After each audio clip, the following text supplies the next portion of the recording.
Hello Hey guys! everyone! Welcome back to our YouTube channel. Today we are going to teach you guys 3 different methods on how to light this light bulb here. So before we start, I have to say we have to use this tinier light bulb for our experiments because this requires less materials and is more convenient for us to show you guys the demos. Okay, so before we dive into this, let's take a few seconds to review how a light bulb works normally. Yeah, sure. Inside every light bulb, there's very thin wire called filament. Right now, it's cold and dark. But when you connect the bulb into some batteries or plug it into the wall, the electricity starts flowing through the thin wire. Electricity is just a stream of tiny particles, which are called electrons, moving along the wire. Because the filament is so incredibly thin, electrons have to squeeze through that narrow path. All that squeezing creates resistance, and the resistance turns the wire extremely hot, often over 2000 degrees Celsius. So when something gets that hot, it glows, and that glow, which is what we call light. Yeah. So the bulb doesn't make light on its own, but it converts electrical energy into heat. Then heat produces light. Yeah. So before we start, let's pretend we're all campers right now. Let's pretend we're campers, we're lost in the forest, no light during midnight, and then we don't know the way. We don't know whether there's monsters to beware of. So we definitely need a light source to guide our way. We need that ASAP. But are there any questions? The question is, can we still push electrons through a wire or through gas inside a tube and make light anywhere with things around us that we can find? Yeah. Wait, I got an idea, but it's a dumb one. Tell us how dumb it is. So what if we make this bulb light but using nothing but a comb? A comb? Yeah. This can make light. Are you sure? Yeah. I mean... If it actually works, show us, Keith. Okay, so Anson, do you remember that comb you were using? Yep. This one, right? You can use it on your hair.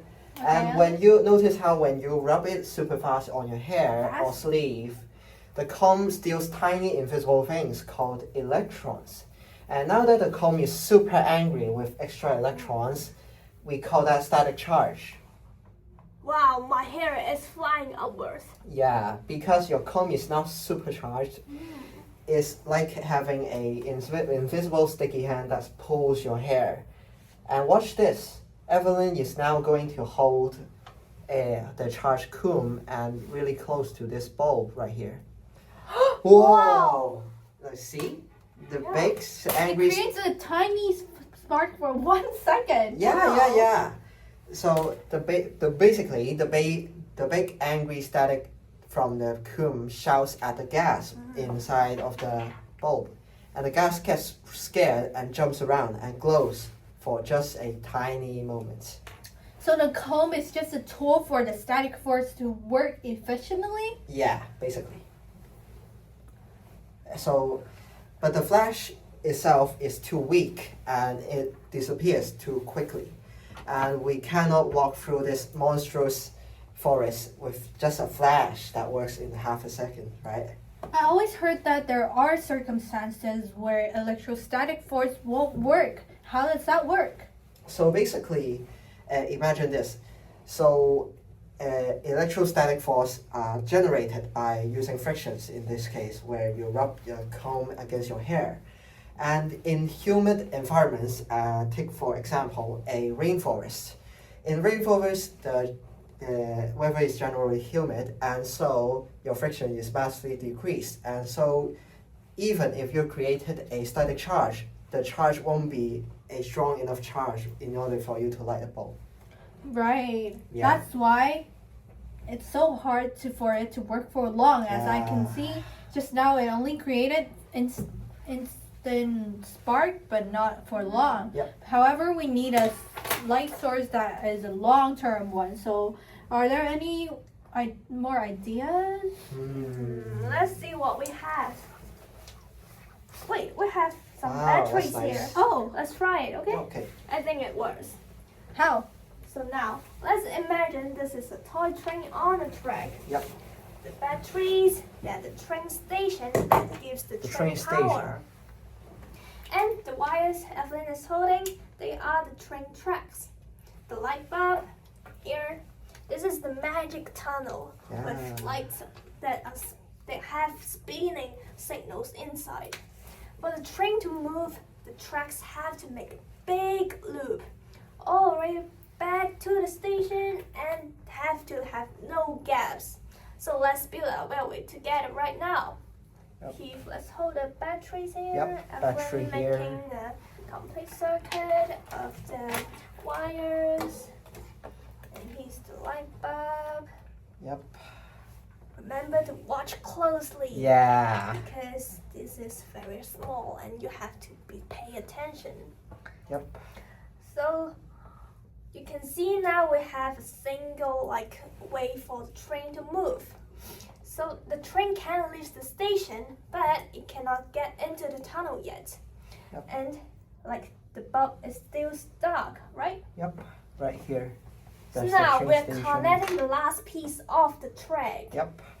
3, 2, 1. And Whoa. Whoa! Whoa! So now we can see this That came scary real quick now, huh? It's so hot. Yeah. Sorry, it's just hot.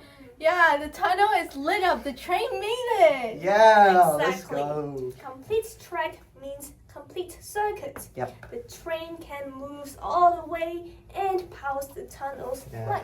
However, just now that came up really hot. It almost burnt my finger. Yeah, so don't try this at home. Maybe it's because, Dangerous. as we said before, light bulb can also produce heat energy during Yeah, night. yeah, so yeah. And if we break the track, that's We break dead the track. in the railway, Yeah. and the train has to Ooh. stop the power Yeah. because the power cannot reach the tunnel. No more And the lights. dark kick in. So no complete loop, no movement, and no glowing tunnel. So what's actually happening inside the wires? Yeah, that's a Yep. good question. Inside the wire, as we have said before, there are trillions of electrons. Yep. They are like tiny dancers, and when the loop is complete, they all start zooming like a crazy conga line, right? Yep. They squeeze through the super skinny wire and Yeah, bulb, skinny. bump into everything, and get super excited. And the excitement makes the bulb glow. It's Yeah. like a microscope dance party, and the light is the disco glow. I want to see the tiny dancers dance. Yeah. The party is up. Light it up again. Wait, but what if our battery dies? Oh no. Or the wires are broken? Or we don't have any wires in the forest? What should we do? That's a good question, Soldo. So let's find what we have in the nature. Nature. Yeah. Oh, I remember that my friend once told me that lemons Yeah? can actually generate Lemons? Lemons? Is that possible? generate electricity. I don't know if he's trolling, but we can actually Wait, try hold it. on. Wait. I just found some lemons near in a tree nearby in the forest. Let me go grab some. Yeah. Yeah. Let me also find some. Ooh, I got some lemons. I also got Fresh some lemons. I also got some lemons. Yeah, lemons. Yeah. So I will tell Anson and Keith to help me demonstrate while I talk about the science behind this. Yeah. So can you guys first help me put up these zinc nails Yep. and copper wires, and then coil the wire here, and also coil up copper into these tiny penny-like shapes. Yes, sure. And then you just stick them into the lemons, all Okay. right?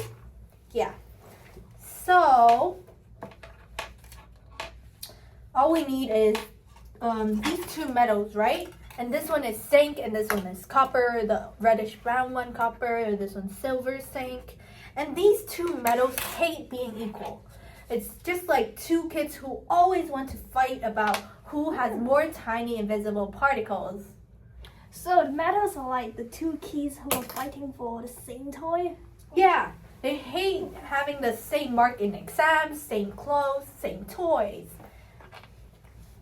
So when we stick both metals into the sour lemon juice, the juice is just like a referee who says, okay, start pushing, electrons. The zinc metal loses the fight and gives away electrons, while the copper metal wins and grabs those electrons. That moving of electrons from loser to winner creates a flow called electricity. Yeah, so the lemon itself is not making the electricity? No, not at all. The lemon's just the juice playground for them to work in. It's just like a medium for them. The two different metals do all the work. If I use water or orange juice that isn't sour enough, almost nothing happens. The acid inside this lemon juice is the magic referee. Thus, we have to use the acidic stuff for, if you want a more professional experiment, you can use like a hydronic acids or lab acids. And then for metals, you can use any metals who hate each other. Yeah. But we can talk about that one in the next videos, maybe? Sure. Yeah. So we have teamwork between like fruits and metals. Wow, nature is wild. Now for the cool part. We have stuck them in, right? And then you guys help me stuck 4 lemons. Okay. So why more than one lemon? Oh, because one lemon is actually a very, very sleepy battery. Yeah. It only contains about 0.9 voltage. It's just like a tiny whisper. But an LED this small, as you can see, also requires at least like 2 volts of battery. Wow. That's why we need at least 4 lemons in order for it to light up. Yep. So we're making a lemon chain again. Exactly. Ready? Okay. Ready? Yeah, ready. Okay. 3, Three, 2, two, 1. Whoa! Whoa. Oh! Okay, it Okay, really did okay. light up. Yeah. Okay, look, campers, we have our own lemon lantern. Tiny but steady. No more cone flashes that disappear. So a quick recap of our experiment just now. Firstly, copper and zinc want to fight over who has more electrons. Sour lemon juices let them fight safely. The loser electron runs through the wire and then thus generates a flow of running electricity. And as we said, we need electricity to light up a light bulb, right? So that's why we lit it up using that electricity produced. Okay, so to sum it all up, let's recap and compare 3 experiments that we did today. First, the cone experiment is a dramatic demonstration of electrostatics, but it's not reliable. The discharge is instantaneous and not continuous. So while it's ready to show how charges move, it won't keep a bulb glowing steadily. As for mine, unlike lemons or comb, batteries are practical, portable, as well as they are long-lasting. Of course, they eventually run out of battery and need replacing or recharging, but they remain the most reliable way to light a bulb. Okay. Lemon lighting a bulb is safe, fun, and a great classroom experiment, but it has its own limits. The voltage is low, the current is weak, and the lemon juice dries out quickly. However, we need the lemon juice as it's the main character. The acidic lemon juice is what makes the whole thing happen. So while it's educational, it's not practical for powering larger bulbs.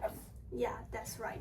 So to conclude today's lesson, lemons showed us chemical electricity in action, cones demonstrate static electricity, and batteries give us dependable power for everyday use. Each method teaches us something different about energy and circuits. Together, they highlight the most amazing ways electricity can be generated. Different paths, same result. Yeah. Light in the darkness. If you loved our experiments, don't forget to smash that like button below and subscribe to our YouTube channel by pressing that red button and ring that little notification bell so you never miss a video. Yep. Yeah, and and also if you have any questions regarding our experiments, feel free to just comment down below what you want to know more about, or any new video suggestions, new topics you want to learn about. Yeah, feel free to comment. So here's a comment idea. How many lemons do you think that it would take to light up an LED? We read every single one. Yeah, because just now it took us 4 lemons to light up this tiny bulb. So how many lemons do we need to light up this bulb here? And remember to turn on notifications. Maybe next week we'll be doing the LED light bulb experiment. So see you guys next time. Bye-bye. Bye-bye.